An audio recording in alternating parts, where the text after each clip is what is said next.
Muy buenas tardes a todos, bienvenidos a este panel que es la conservación de ecosistemas acuáticos y terrestres y su importancia ante el cambio climático. Mi nombre es Isabel María Hernández Toro y estoy a cargo de la Dirección de Conservación de Ecosistemas y Adaptación al Cambio Climático. Entonces, en lo que ponemos todas las sillas para este panel que va a ser muy amplio, voy dando una pequeña introducción de contexto al tema.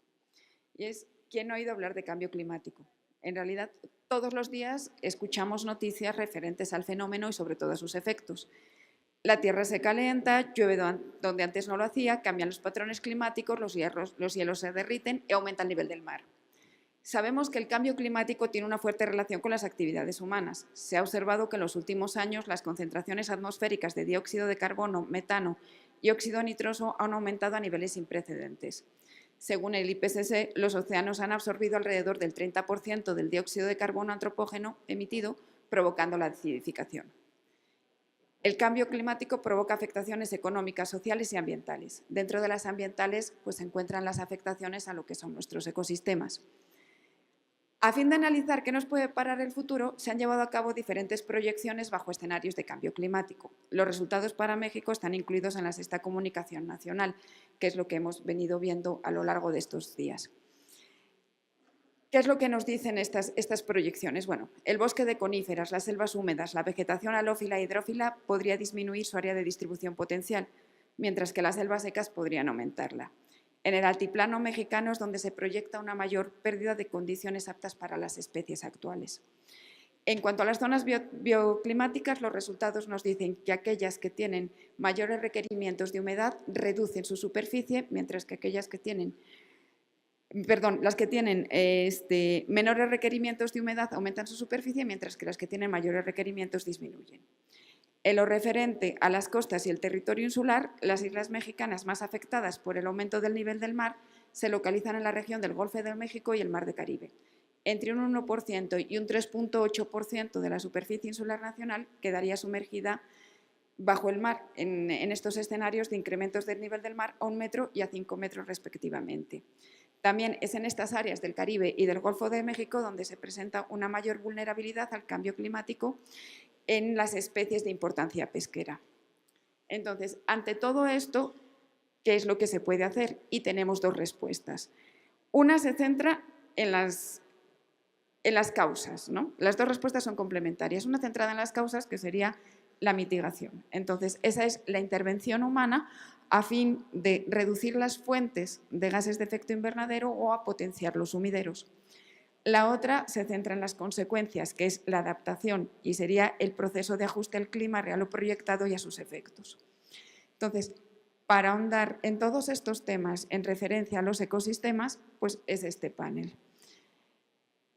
Para este panel me gustaría, por favor, que los invitados fueran pasando. Entonces tenemos a la doctora Patricia Colef Osorio, que es directora general de Análisis y Prioridades de la Comisión Nacional para Conocimiento y Uso de la Biodiversidad, CONABIO, a la doctora Elba Guadalupe Escobar Briones, directora del Instituto de Ciencias del Mar y Limnología de la Universidad Nacional Autónoma de México, UNAM, a la maestra Wolke Tobón Niezlit, especialista en planeación para la conservación de la Comisión Nacional para el Conocimiento y Uso de la Diversidad, al doctor Juan Carlos Herguera García, investigador del Departamento de Ecología Marina del Centro de Investigaciones Científicas y Educación Superior de Ensenada, Baja California, y al doctor Fernando Camacho Rico, director de Estrategias para el Cambio Climático de la Comisión Nacional de Áreas Naturales Protegidas, la CONAM.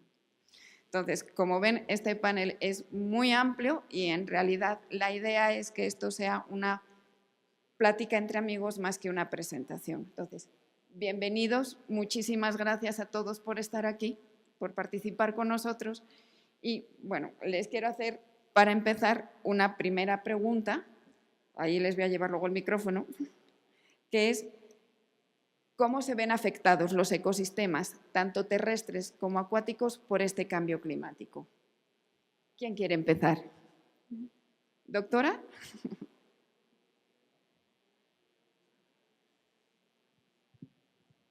Muchas gracias, Isabel, y buenas tardes a todos. En el marco de las mares y de los cuerpos acuáticos, que es el tema que yo hablaría, Pues tenemos que tener presente que tanto los cuerpos acuáticos están ligados al mar. Finalmente es parte del ciclo hidrológico. Y la segunda es que el país, como mencionaron anteriormente, está embebido en 2 océanos. Entonces los océanos para el país es un territorio mucho más grande. Entonces el efecto que pueda tener los mares va a ser mucho mayor. A nivel planetario inclusive, por debajo de 200 metros estamos hablando del 85% de toda el agua que hay en el planeta, lo cual en el aspecto de agua se vuelve muy importante. Esto nos puede llevar a escenarios de desecación, pero también de inundación.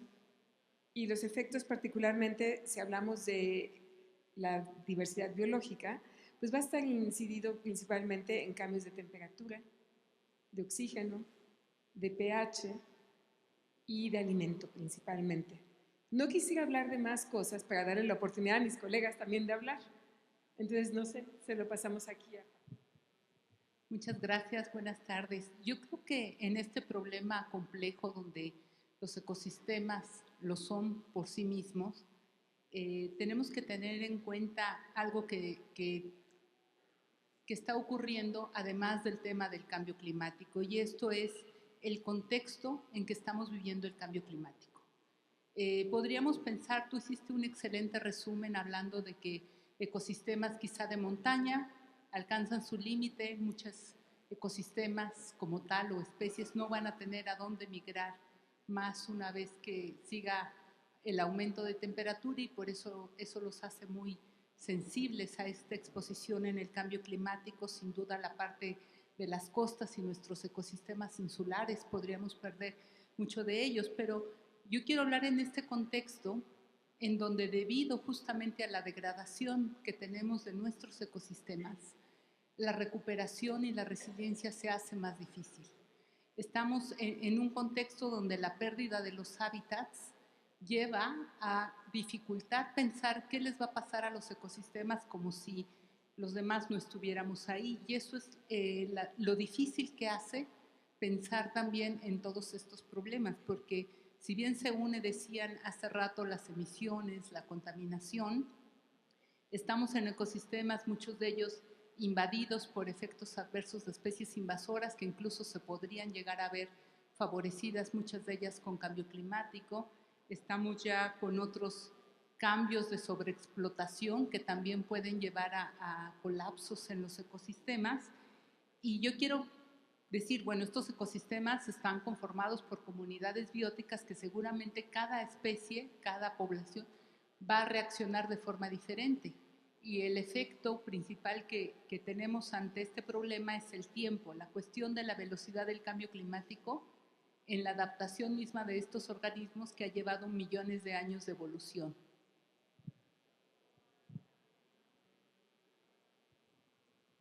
Bueno, pues antes que nada, muchísimas gracias por la oportunidad de platicar sobre el rol y el papel que juegan los ecosistemas en el tema de cambio climático, desde los impactos hasta también las oportunidades que tenemos, ¿no? Para la conservación de los ecosistemas para hacer frente a estos impactos. Entonces, yo particularmente puedo platicar un poco de lo que mis colegas en las áreas naturales protegidas nos retroalimentan, lo que está sucediendo en el territorio. En este espacio el día de hoy hemos estado viendo cosas desde lo nacional o datos mucho más generales de economía a nivel nacional, y eso también tiene que bajar hacia lo que está sucediendo en el territorio, ¿no? Nosotros estamos viendo que esos cambios en la temperatura y precipitación tienen efectos en la distribución de algunas especies.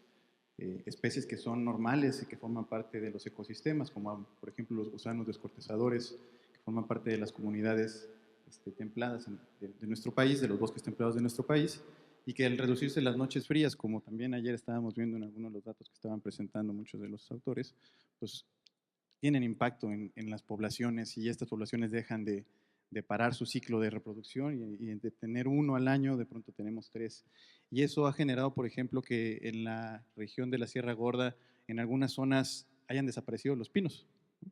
Que son el hábitat de este gusano, ¿no? Por poner algún ejemplo. Y yo, otra de las cosas que me gustaría recalcar es el impacto que tiene el cambio climático en los socioecosistemas, en las poblaciones que dependen directamente los ecosistemas, de los servicios ambientales que proveen. Y, por ejemplo, estos cambios en los patrones modifican las temporadas de cultivo y hacen que una comunidad, si se dedicaba nada más al café, pues incrementa enormemente su vulnerabilidad, ¿no? Entonces, algunos ejemplos, no sé, doctor. Muy bien, muchas gracias por la invitación, un gusto estar aquí. Y para complementar lo que ya se dijo, y siendo yo de la Conavio, quisiera decir que los ecosistemas es uno de los niveles de biodiversidad, ¿no?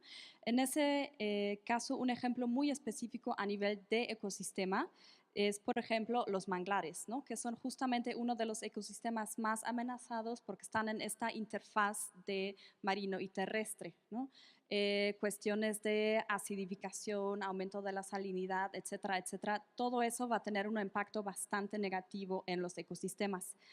Otro nivel de biodiversidad es, por ejemplo, a nivel de especies. Un ejemplo muy concreto es lo que se supone que va a pasar con el quetzal, ¿no? O, por ejemplo, también con los primates. Aquí en México somos el país donde se distribuyen tanto los quetzales como los primates más al norte del continente y de acuerdo a las proyecciones de cambio climático, sus áreas de distribución se van a ver reducidas por impacto de cambio climático de manera muy drástica, ¿no? En el caso de Quetzal, para el 2050 se estima una pérdida de 95% de su área de distribución, solo por el cambio climático, sin tomar en cuenta cuestiones de cambio uso del suelo.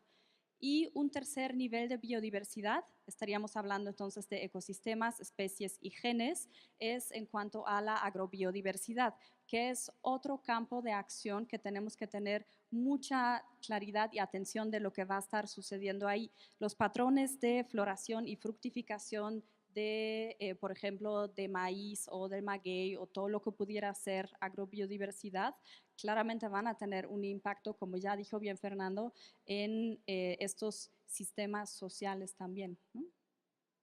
Eso sería todo.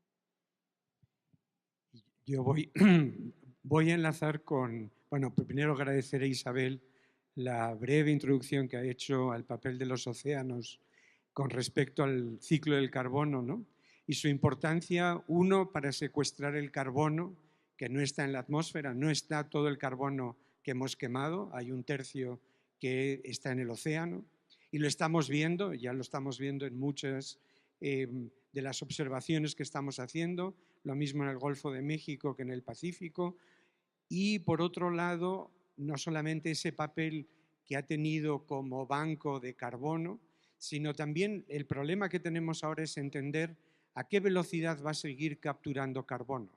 Como una medida de mitigación, el océano o el mar puede ser también un sumidero. Pero la pregunta fundamental es a qué velocidad lo va a seguir haciendo. Y hay muestras y evidencias que lo que nos están enseñando es que el océano está cada vez aceptando o está asimilando o disolviendo ese carbono atmosférico de una forma más lenta. ¿Okay? Eso por un lado. Por otro lado, el planeta se está calentando, la atmósfera del planeta se está calentando, se ha calentado en más de 1 grado, pero hay otro grado que no lo estamos viendo que también lo está absorbiendo el océano. ¿Y a qué velocidad también va a estar absorbiendo el océano ese exceso de temperatura? Ese es algo que también está en estos momentos en observación. Los modelos no tienen una buena respuesta, o lo voy a decir de otra manera, los modelos producen respuestas diferentes a ese problema. ¿Okay? Entonces, el océano ya sabemos que tiene esa capacidad de secuestrar carbono y temperatura y que nos puede ayudar. El problema es a qué velocidad lo va a hacer y cuánto más lo va a hacer. Y de lo que estamos viendo también, una cosa muy importante, y eso, para saber eso necesitamos observaciones. Eso es fundamental para nosotros como comunidad científica, para poder ayudar en este problema. Y el otro también es que como efecto de ese calentamiento de las aguas, se están calentando de la superficie hacia el fondo. Y ese calentamiento lo que está haciendo es poniendo un tapón o una tapadera al intercambio de nutrientes en el océano. Intercambio de nutrientes que es fundamental, tan importante como la lluvia en el continente, es ese intercambio de nutrientes en el océano. Esa tapadera que se está generando por el calentamiento superficial es algo que también es de gran interés en estos momentos y no entendemos muy bien cómo está funcionando en nuestros mares, ¿no? De ahí otra vez vuelvo a las necesidades de observación de nuestros mares para poder entender las medidas de mitigación que se podrían hacer en la zona económica exclusiva, que como han visto es prácticamente casi el doble de la zona continental en México. Otro aspecto muy importante son las zonas costeras y los papeles del mangle y de las llanuras o de las praderas costeras, ¿no? No solamente como sumideros de carbono, sino también como protectores ante una subida del nivel del mar, ¿no? Y quizás como medidas de mitigación lo dejo ahí. Yo quisiera hacer unas consideraciones que nos permiten redondear la pregunta de Isabel, y particularmente es que no todos los ecosistemas o todos los niveles jerárquicos de la diversidad biológica responden igual. Van a ir cambiando geográficamente, en el caso de los paisajes, va a ir cambiando a nivel de cada una de las especies, si es invertebrado o vertebrado, y va a ir cambiando también a nivel de en qué nivel de la población están sus genes propiamente. Pero tal vez más importante es que tenemos que reconocer una serie de umbrales que no hemos reconocido. Y esos umbrales es hasta cuánto en cambio de temperatura o cambio de oxígeno o cambio de salinidad o el cambio del número de especies que va a tener un ecosistema, el cambio climático va a tener un efecto cada vez más incidente y además más prolongado a poder regresar al punto inicial donde estaba. La otra es que va en sinergia con otros cambios que estamos generando como humanos. Esto es, estamos contaminando o estamos modificando el entorno, quitando algunas especies para poner alguna estructura, algún tipo de desarrollo, y esto hace que se vuelva mucho más vulnerable ese ecosistema al cambio climático. Y finalmente, hay cambios que van asociados de régimen del ecosistema. Esto quiere decir, para darlo de una forma muy sencilla, tenemos peces, una diversidad de peces en un cierto nivel. Los peces no pueden cambiar tan fácilmente su adaptación a la temperatura, siguen la masa de agua de la temperatura que ellos requieren. Entonces, tal vez había una gran diversidad de especies frente a Chiapas y eventualmente va a ir migrando con la temperatura que requiere hacia el norte. Entonces, Chiapas se va a quedar sin esa diversidad de especies, se va a quedar con otra. Igual ocurre en otros niveles, ejemplo, algas.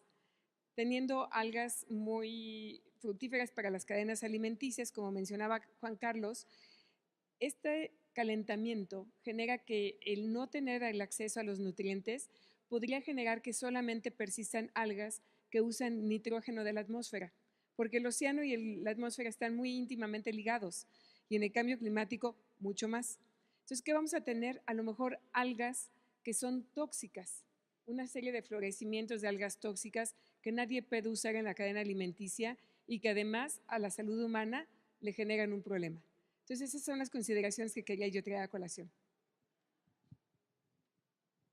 Muchísimas gracias a todos. Entonces, nos vamos a encontrar con desplazamientos de poblaciones, desapariciones de poblaciones. Vemos que los efectos que va a haber en tierra y en mar, pues bueno, los podemos diferenciar un poco, pero en resumen van a cambiar los patrones. Al cambiar los patrones de temperaturas va a haber cambios en la diversidad, tanto en los 3 niveles que la maestra nos hacía notar. Nos queda 1 minuto de esta pregunta para que puedan redondear. ¿Alguien quiere redondear? ¿Quiere añadir una cosita más en 1 minuto, rapidísimo? ¿O quieren que pasemos a la siguiente pregunta? ¿Pasamos? De acuerdo. Entonces, en la siguiente pregunta que quería hacerles es, bueno, ya vimos que el cambio climático va a tener una afectación sobre estos ecosistemas, pero estos ecosistemas también juegan un papel. ¿Cuál es ese papel que juegan ellos ante la mitigación, o sea, lo que sería la retirada de estos gases de efecto invernadero de la atmósfera, y ante la adaptación? ¿Quién quiere responder primero? Esto creo que es muy importante identificar la relevancia que tienen los ecosistemas en la atención al cambio climático, ¿no? El día de ayer estábamos viendo que hay una cuantificación de cuáles son las medidas de los NDCs que son mucho más, que son más costo efectivas si las comparamos en distintos sectores, ¿no?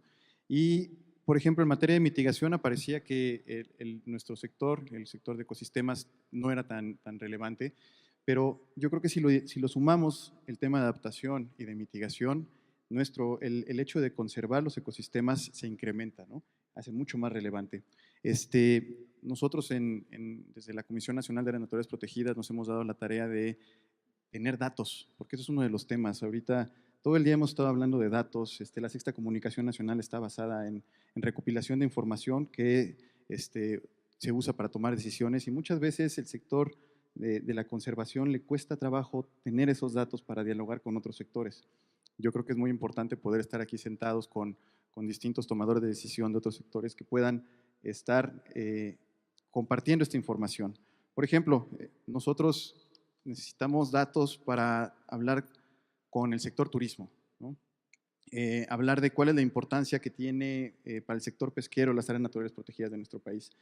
Muchos de estos datos apenas son aproximaciones porque se necesitan estudios mucho más profundos, pero las áreas naturales protegidas aportan 6,000 millones de pesos anuales al sector pesquero. Y esto es muy importante, por ejemplo, lo que decía el doctor, ¿no? En estos procesos de calentamiento, de anoxia, el poder contar con zonas de no pesca donde se puedan albergar zonas de crianza y recuperar las pesquerías es importantísimo. Para el sector turismo, por ejemplo, que ayer también teníamos la presencia de compañeros del sector turismo, las áreas naturales protegidas son importantísimas porque ayudan a reducir los impactos, ¿no? A estar detrás de un arrecife de coral representa posiblemente la permanencia o no la permanencia de una comunidad o de un desarrollo turístico, ¿no? Entonces, creo que es muy importante, y a lo mejor es lo que vamos a ver más adelante, hacia dónde deberíamos estar apuntando la generación de información, la generación de datos que nos permita contestar este tipo de preguntas. Pero sin lugar a dudas, la conservación de los ecosistemas es muy relevante para la mitigación y para la reducción de la vulnerabilidad.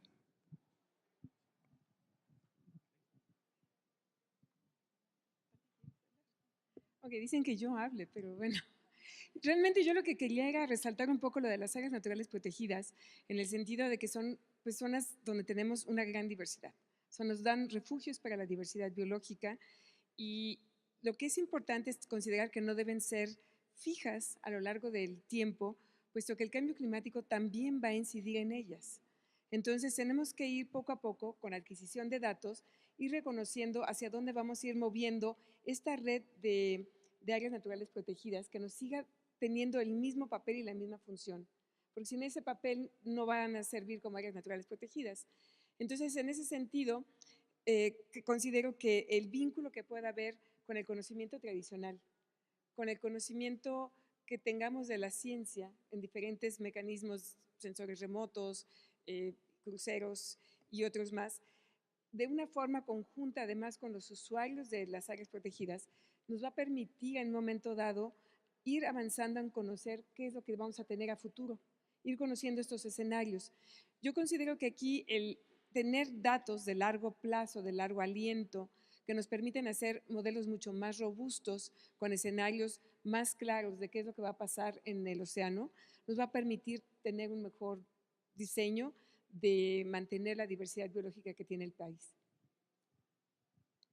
Bueno, yo creo que no les voy a decir nada que no recuerden de sus libros de texto de la primaria, donde el principal papel que veíamos de los ecosistemas, todos estudiaron el ciclo del agua, el ciclo del carbono, todos sabemos que los ecosistemas se dicen que son la forma natural de regulación del clima, y creo que tenemos ejemplos que a nivel mundial parecen experimentos que se han hecho, ¿no? Cuando pegan aquellos grandes tifones o cuando pega algún tsunami y dicen, bueno, no están los mismos ecosistemas que pueden servir más allá que como sumideros de carbono, ya se hablaba del carbono azul del océano, reguladores de temperatura, también como barreras físicas ante estos fenómenos, pero también creo yo que más allá de eso hay que pensar en que para que los ecosistemas estén funcionando y jugando este papel que queremos que jueguen, tienen que estar sanos.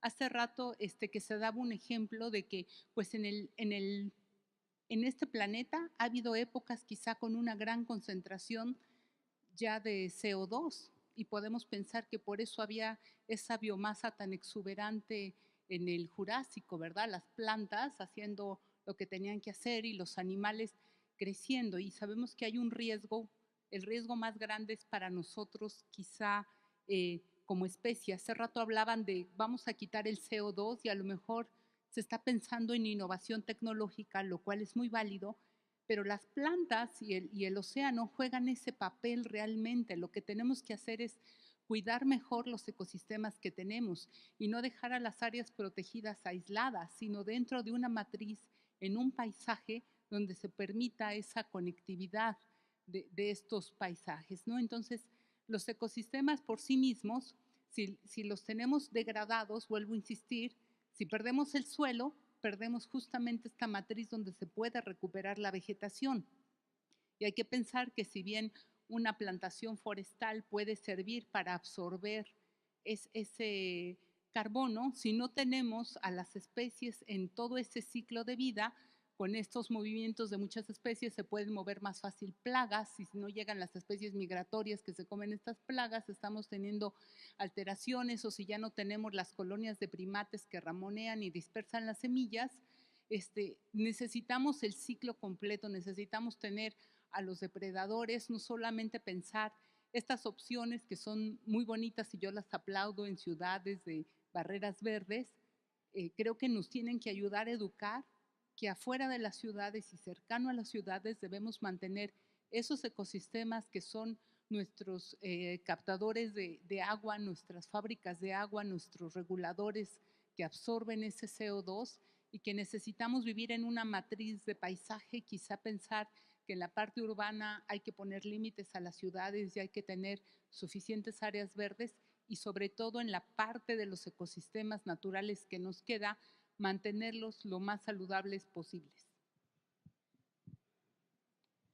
Creo que otras dos palabras claves son resistencia y resiliencia de los ecosistemas, y en ese sentido solo recalcar pues la resistencia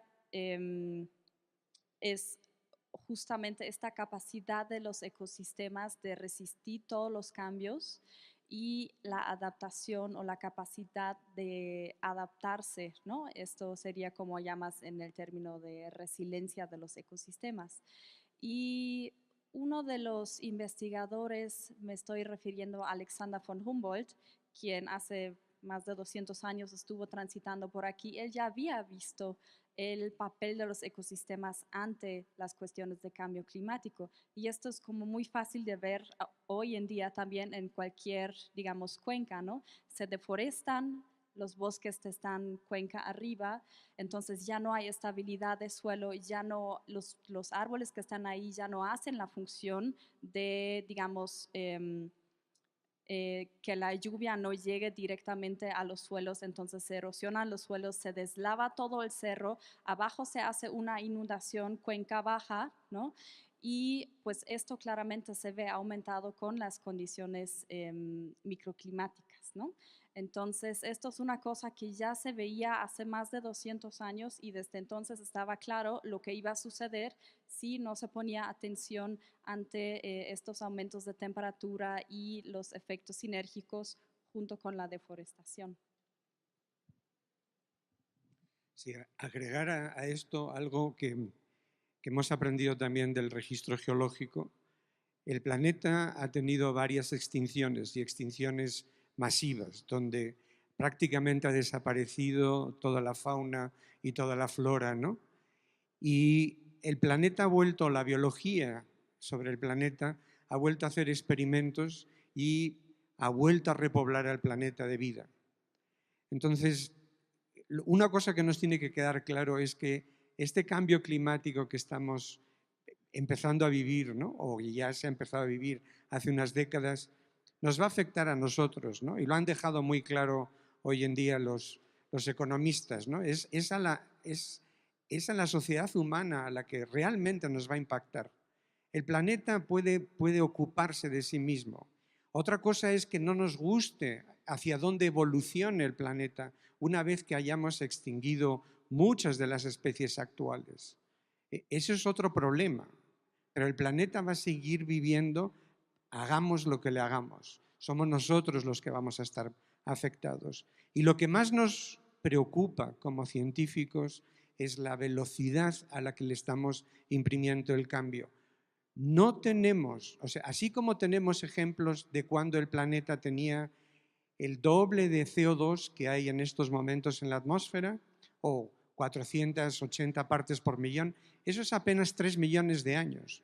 Y el planeta tenía otra forma de circulación y una fauna y flora relativamente similar a la que conocemos ahora.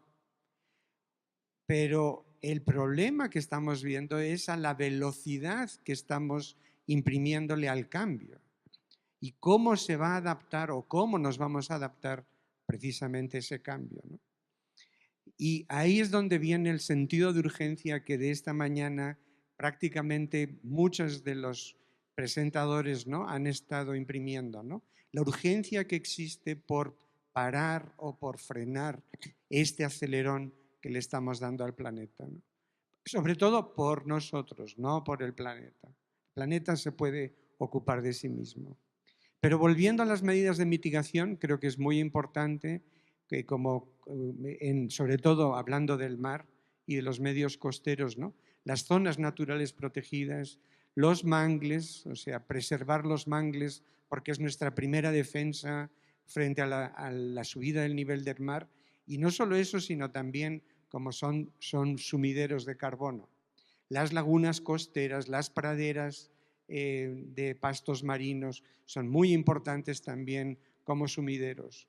Otra cosa, y ya sobre eso ya tenemos mucho menos poder o quizás no podemos manipular, es qué va a pasar con la productividad en las corrientes costeras o allá en la costa o mar afuera, que es muy importante como trampa de carbono, pero la verdad es que no sabemos en qué sentido se va a deslizar toda esa trama ecológica y la trama trófica, ¿no?, que está en el mar, ¿no? De ahí la necesidad de tener más datos y lo que antes mencionaba Elba, de programas de largo aliento, observaciones en el tiempo que nos den una idea de qué es lo que está sucediendo con esos sistemas que, por otro lado, no tenemos tanto control. Por eso, en aquello que tenemos control, entonces, ejercer sobre ello una acción clara, ¿no? Hay otros que no tenemos control y eso lo que tenemos que ver es qué es lo que está sucediendo con ellos, ¿no? La doctora Elba quería redondear la idea. Nos quedan 3 minutos. Si alguien más quiere en estos 3 minutos hacer algún comentario más, pues estamos en tiempo. Básicamente yo lo que quería mencionar es que para los aspectos de mitigación y cualquier otro tipo de adecuación que queramos tener, tenemos que considerar que hay una serie de principios éticos que tenemos que tener muy presentes. Y en ese sentido, lo que quisiera traer a colación es que a veces vamos a buscar una solución con acciones que a lo mejor no van a ser en mediano o largo plazo muy benéficas. Para darles una idea, algunos de los países en islas, países pequeños en desarrollo, en islas en el Pacífico, ha ocurrido que el nivel del mar les ha venido pues poco a poco comiendo la isla y quitando las posibilidades de tener actividades. Entonces han aplicado a ciertos fondos que son muy específicos para estos tipos de consideraciones de cambio climático, pero también queriendo ir hacia la economía azul, a la economía verde. Una de las temáticas que ha surgido es que las actividades que pueden desarrollar ahora que van a tener más agua y menos posibilidad de desarrollar agricultura en las islas o ganadería, es el de llevar a cabo actividades mineras en el fondo marino. Entonces, cuando analizamos cuál sería el efecto que tendría para su economía, pues obviamente un beneficio para el país, pero a nivel global es una pérdida de la diversidad biológica marina, porque en este momento todavía no tenemos muy claro cómo vamos a compensar esa pérdida de diversidad biológica.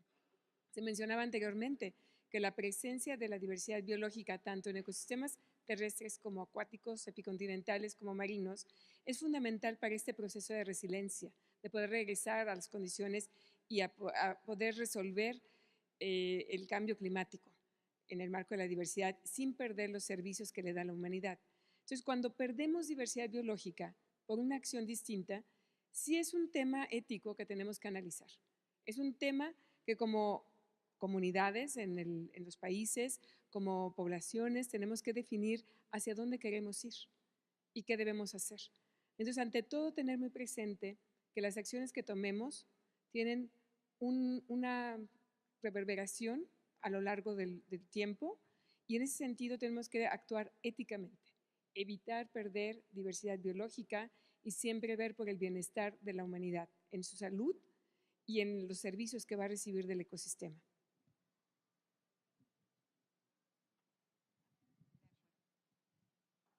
Pues muchos temas muy interesantes. Necesitamos ecosistemas sanos, áreas naturales protegidas móviles y consideraciones éticas a poner sobre la mesa. La siguiente pregunta que quería hacerles es, desde su perspectiva, desde sus trabajos como investigadores, como funcionarios, ¿qué es lo prioritario que tenemos que hacer? ¿Qué es lo que urge hacer? ¿Qué es lo más importante y lo más urgente?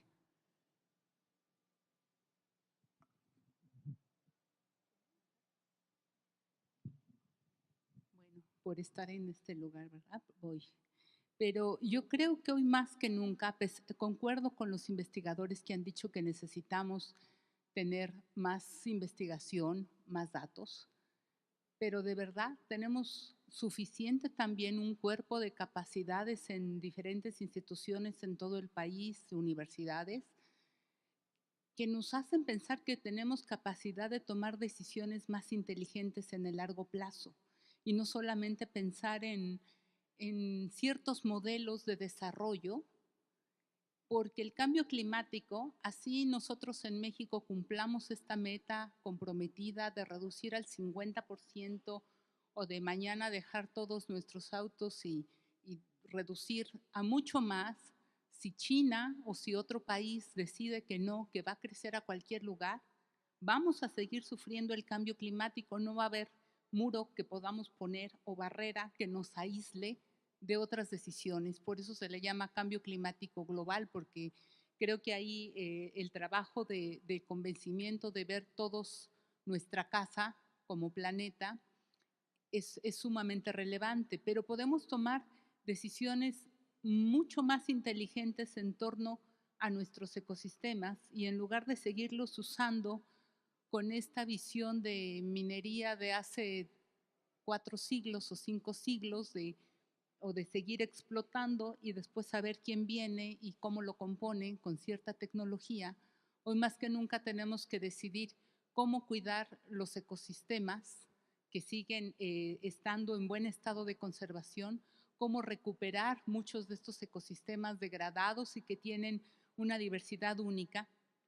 Se hablaba de que tenemos una responsabilidad ética y yo creo que no es solamente que es un argumento por sí solo válido, es decir, México es un país megadiverso y al rato no vamos a ser México país megadiverso, pero más allá de esta responsabilidad ética de compartir con otros linajes evolutivos, es nuestra propia seguridad, lo decían, la que está siendo amenazada. Es la posibilidad de encontrar principios activos. Pareciera que la química ya solamente es una cuestión de los laboratorios y no recordamos que todos los principios activos de la medicina de la cual hoy seguimos dependiendo vienen de ese conocimiento tradicional y de la naturaleza, ¿no? La revolución de las dioscoreas con anticonceptivos, cualquier antibiótico, plantas que sirven para nuestra salud. Y entonces en este punto nosotros creemos que a lo mejor esta idea de cambiar las áreas protegidas es muy interesante, pero muy complicada.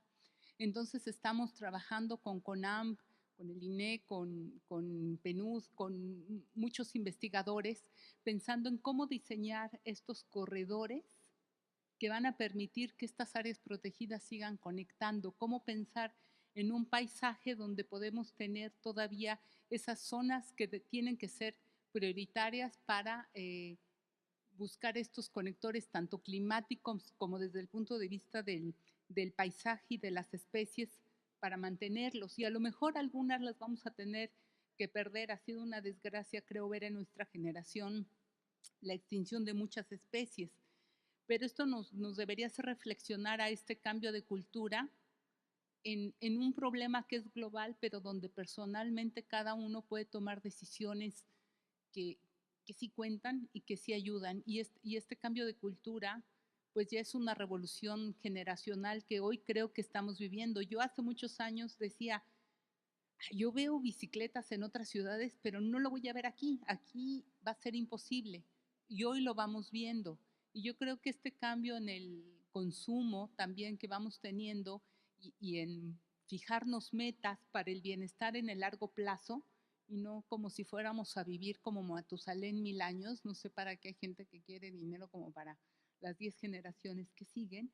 Creo que esto nos debe de llevar a ese pensamiento en donde tiene que haber un cambio en la visión y en el consumo. Gracias, Pati. Yo retomaría lo que dijo la doctora Elvia. Hay que considerar los umbrales, ¿no? Pero estamos trabajando con sistemas naturales y esos sistemas naturales, como hemos estado viendo todos estos días, no funcionan de manera lineal, sino de pronto parece que no pasa nada, le seguimos echando a la canastita y de pronto hay un cambio, ¿no? Cruzamos ese umbral y el problema de los umbrales es que, como me acuerdo de ese dicho, nadie sabe lo que tiene hasta que lo ve perdido. Pues nadie sabe dónde está el umbral hasta que lo cruzas, desafortunadamente, ¿no?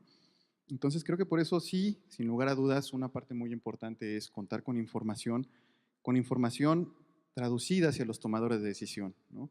Información que venga del sector académico, pero que también esos tomadores de decisión la puedan entender y la puedan incorporar en política pública que permita reducir muchos de los impactos. Entonces, sí, empezar a trabajar en no llegar a los umbrales, y como no sabemos dónde están, muchas de lo que del planteamiento es conservar, es mucho más fácil conservar que restaurar, y sí iniciar procesos de restauración en donde ya sepamos que muchos de los servicios ecosistémicos están degradados o se han perdido, y de esa manera poder atender esta idea que decía Volke de la resiliencia y de cómo un sistema más que sigue manteniendo sus componentes es mucho más fuerte ante los impactos del cambio climático, ¿no? Yo también, a medida que uno se hace viejo, utiliza analogías y historias del pasado para explicar cosas, ¿no? Un cuerpo, cuando uno anda mal dormido, mal comido, muy cansado, final de sexenio, no, perdón, y es más fácil que a lo mejor una gripa te tire completamente, ¿no? Y pues bueno, un ecosistema que está viendo constantemente con impactos, que está fragmentado, que tiene todos los factores de cambio ahí y que aparte le estamos cambiando todos el clima, pues obviamente se va a ver mucho más afectado. Y la idea es cómo recuperamos la fortaleza y la resistencia del sistema para hacerlo más resiliente. Entonces, yo por ahí iría, identificación o tener más información para identificar esos umbrales, que esa información te permita transitar la política pública y planeación, ¿no? El manejo integrado del paisaje. No todos son las áreas naturales protegidas. Desafortunadamente, yo creo que no podemos estirar más la liga y seguir decretando áreas naturales protegidas. Hay muchas otras actividades en el territorio y la idea es cómo conectamos esto que ya estamos conservando y cómo hacemos un mejor uso de los recursos, ¿no? Para añadir al componente de conocimiento, yo creo que además de definir los umbrales, es importante biología básica, o sea, ciencia básica para saber cómo van a reaccionar los ecosistemas, qué va a pasar con las especies a nivel de genes, etcétera. Y para eso se necesitan también protocolos de monitoreo para ver qué es lo que está pasando a largo plazo y para fomentar aquellos que ya existen hoy en día, ¿no? El otro componente sería el de comunicación. Justo este tipo de encuentros y foros creo que son muy relevantes para interactuar aquí arriba y con ustedes en general. Y la cultura, ¿no? Que ya dijo Patti, nuestros patrones de consumo, tanto a nivel de sociedad como a nivel personal. Creo que tenemos, por lo menos a nivel personal, pues una toma de decisión día tras día de qué es lo que vamos a hacer y qué es lo que podemos evitar hacer, ¿no? Salir un poquito de nuestra zona de confort si es necesario a estas alturas. Ahora, otra cosa que ya dijo Fernando que quiero resaltar es la restauración ambiental. Y en ese caso, la restauración pues apoya o complementa las acciones de conservación. La restauración ambiental es necesario dentro y fuera de áreas protegidas, y justo con este ejemplo de Humboldt queda muy claro el papel que tienen la cobertura vegetal, tanto en los ciclos de agua, de carbono, de fósforo, de nitrógeno, etc. Y en el funcionamiento integral de los ecosistemas, ¿no? México, en ese sentido de restauración, tiene el reto de restaurar 8.5 millones de hectáreas para el 2020, lo cual está un poco imposible, pero bueno, se hace lo que se puede por el momento. Y esto está ligado al reto Bonn, a las metas de Aichi, y también está planteado en las metas PEC, ¿no? De todas maneras, creo que la restauración tiene que ser un esfuerzo como más prioritario, ¿no? Tiene que ser en la agenda ambiental tiene que ser un tema transversal y prioritario, cosa que todavía no está. Tanto así no es prioritario como hoy en día no existe una estrategia nacional de restauración ambiental, pero se está como transitando hacia ello. Tenemos que tener y definir bien qué es lo que significa restauración, porque plantar un árbol no es una restauración, va mucho más allá de germinar una semillita, aunque claro, con algo se empieza, ¿no? Y otra cosa que creo que es importante, y no sé si lo van a mencionar después, es los corredores climáticos, justamente como una estrategia como para fomentar la conectividad entre áreas protegidas y también aquellos sitios que son o que mantienen todavía una alta biodiversidad que no están protegidas, ¿no? Entonces, en ese sentido, nuevamente, la restauración sirve como para apoyar estas estrategias que ya existen y sobre todo para mantener la biodiversidad y los servicios ecosistémicos.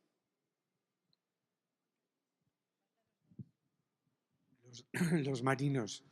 No, en el mar sí, ok, como prioridades, una como ciudadano, ok, y lo ha expresado muy claramente Elba, es el compromiso ético de una sociedad, ¿no? En el que, bueno, yo puedo decir que les dejo a mis hijos y a los hijos de mis hijos un planeta en el que puedan vivir, ¿no? Ese es el gran compromiso, ¿no?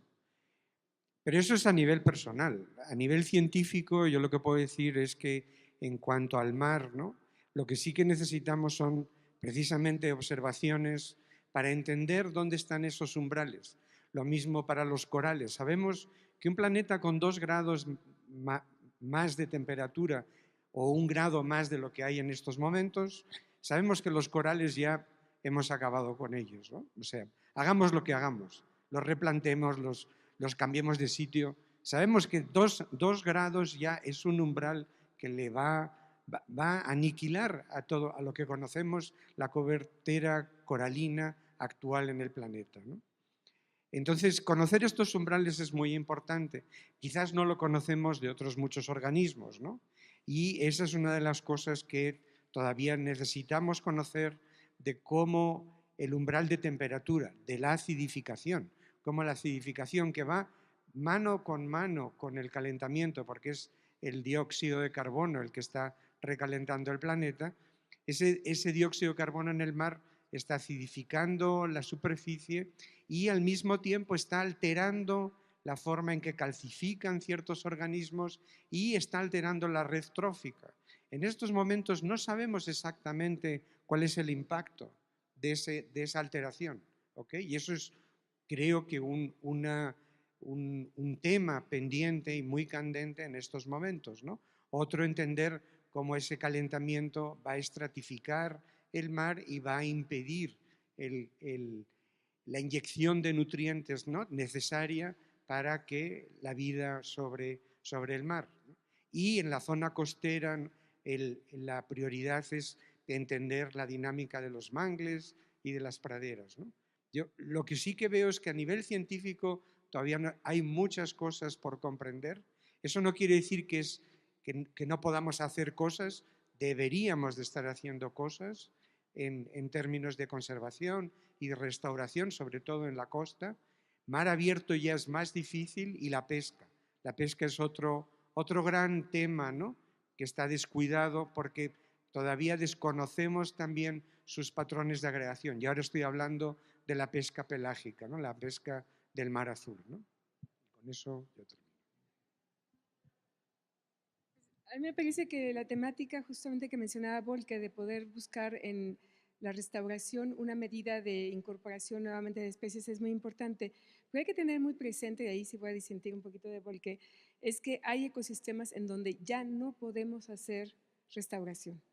O sea, simplemente porque es muy lejos o es muy complicado, o los tiempos en que tardaría para restaurarse rebasan nuestro periodo siquiera en el planeta. Ejemplo, el mar profundo es un caso de ellos. O ambientes en donde no conocemos prácticamente mucho, media agua en medio de mar afuera. Y entonces primero tenemos que adquirir datos, y estos datos son ciencia básica justamente, y nos van a servir para hacer mejores modelos. Pero los datos, uno de los aspectos que tenemos que tener muy conscientes, deben estar accesibles, abiertos. Tengamos presente dos cosas. Una, la vida como la conocemos hoy en el planeta requiere agua y requiere biodiversidad, que va ligada al agua o al continente. Sin el agua, sin esa diversidad biológica, la vida no es factible como la conocemos, y particularmente la vida humana. Para la vida en el planeta, el resto y el agua, el humano somos totalmente imprescindibles. O sea, no nos necesita ni el agua ni la vida, pero nosotros sí los necesitamos.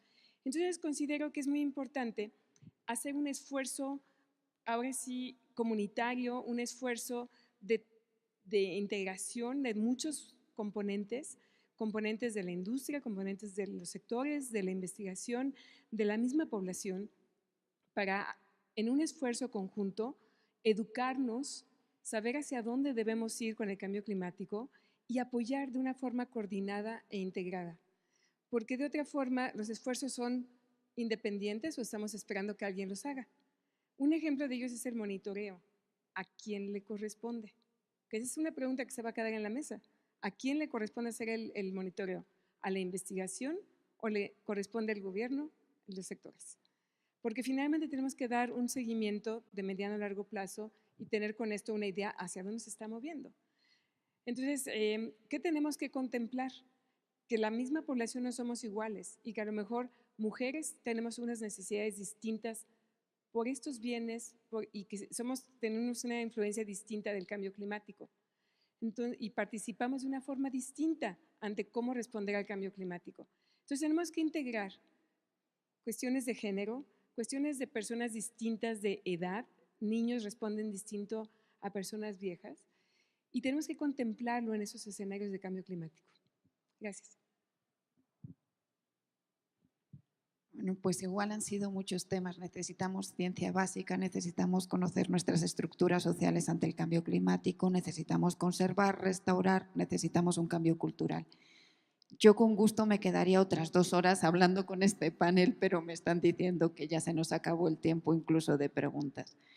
Les quiero agradecer muchísimo a ellos el hecho de haber venido, de haber atendido, de habernos compartido todo su conocimiento. Y le quiero agradecer muchísimo a todos ustedes el haber permanecido aquí pese a que es la hora de la comida. Muchísimas gracias a todos.